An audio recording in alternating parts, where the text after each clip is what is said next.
ខែនេះស្ដៅចាប់ផ្ដើមមានផ្កាហើយសម្រាប់បងប្អូនដែលចូលចិត្តញ៉ាំស្ដៅ share វីដេអូនេះមួយទៅទុកធ្វើញ៉ាំនៅផ្ទះដែលខ្លួនឯងឲ្យទៅដល់ខែស្ដៅខ្ញុំអត់រំលងទេជាមួយនឹងមុខនេះព្រោះថាប្តីខ្ញុំចូលចិត្តមែនតើដំបូងនេះខ្ញុំមកចែកម្លែកពីរបៀបធ្វើទឹកត្រីផ្អែមសិនហើយរបៀបធ្វើនេះខ្ញុំបានចែកម្លែកម្ដងហើយតែខ្ញុំខ្លាចមានបងប្អូនសួរអញ្ចឹងខ្ញុំចែកម្លែកម្ដងទៀតតែដំបូងនេះគឺខ្ញុំដាក់ស្ករដាក់ប៊ីចេងដាក់អំបិលដាក់ទឹកត្រីចូល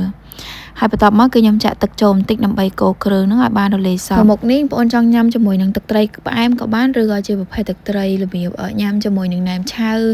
ញ៉ាំជាមួយនឹងលតឆាគឺខ្ញុំធ្វើដូចគ្នាទេកូរគ្រឿងបានរលាយសព្វហើយខ្ញុំដាក់ខ្ទឹមសមកកំពឹសចូលខ្ញុំរៀងដំខ្ទឹមសនេះបងប្អូនចង់ច្រាំក៏បានដែរដោយសារតែខ្ញុំអត់ចូលចិត្តក្លិនខ្ទឹមខ្លាំងអញ្ចឹងខ្ញុំដាក់តែមកកំពឹសទេបន្ទាប់មកគឺខ្ញុំដាក់អំពិលទុំចូលអំពិលទុំហើយយើងកូរវាហើយ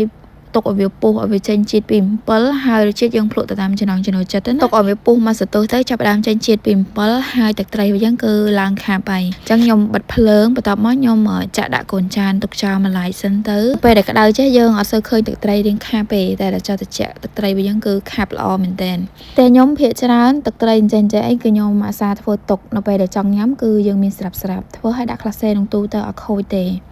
បន្ទាប់ពីធ្វើទឹកត្រីរួចហើយគឺខ្ញុំចាប់ផ្ដើមដាក់ដាំទឹកនៅក្នុងខ្ទះបន្ទាប់មកខ្ញុំដាក់ប៊ីចេជាមួយនឹងអំបិលបន្តិចហើយចាប់ផ្ដើមបើកភ្លើងកូរគ្រឿងពីមុខហ្នឹងឲ្យវាបានរលាយសព្វចឹងទៅបន្ទាប់មកខ្ញុំបិទគម្របក្របទុកចោលមួយផ្លែទៅបើកមកវិញគឺឃើញថាទឹកនឹងពុះហើយអញ្ចឹងខ្ញុំចាប់ផ្ដើមដាក់ស្ងោរជាមួយនឹងសាច់ជ្រូក3ជាន់សាច់ជ្រូកហ្នឹងគឺខ្ញុំហាន់មកល្មមមកហើយសម្រាប់ពេលដែលយើងស្ងោរទៅវាឆាប់ឆ្អិនណាបើស្ងោរទាំងដុំវានឹងពិបាកដែរចឹងខ្ញុំហាន់វាប្រទេសស្ដាងល្មមដែលខ្ញុំចង់បានហើយដាក់ស្ងោរចូល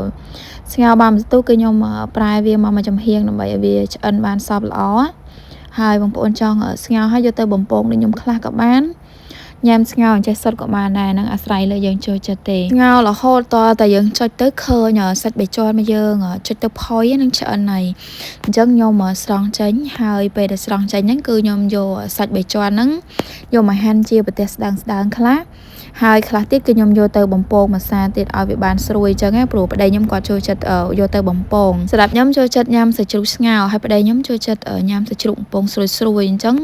ពេលស្ងោរឆ្អិនហើយគឺខ្ញុំយកវាទៅបំពងម្សៅទៀតយើងដាក់ខ្លាញ់ក្នុងខ្ទះឲ្យច្រើនទៅបើកភ្លើងនៅពេលដែលខ្លាញ់ឡើងក្តៅហើយយើងដាក់សាច់ជ្រូកបីជាន់ដែលយើងស្ងោរនឹងចូលបំពងទៅប្រែវាត្រឡប់សងខាងឲ្យឡើងពងចេះមកនិយាយពីថាស្រួយឆ្ងាញ់មែនតើប្តីខ្ញុំបើធ្វើអត់ពងគឺគាត់អត់សូវចេះញ៉ាំទេ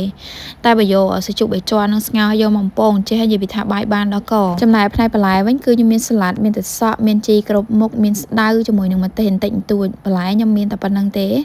ហើយជាមួយនឹងទឹកត្រីដែលខ្ញុំកូរហើយមិញហ្នឹងយើងថែមជាមួយនឹងស្តេចដីហើយម្ទេសតិចតួចទៅសម្រាប់អ្នកគាត់ចេះញ៉ាំហឹលប្តីខ្ញុំគាត់ដាក់ម្ទេសច្រើនជាងនេះដាក់ម្ទេសហុយហងម្ទេសស្រស់ផងខ្ញុំដាក់តិចទេព្រោះខ្ញុំអត់សូវចេះហឹលខ្លាំង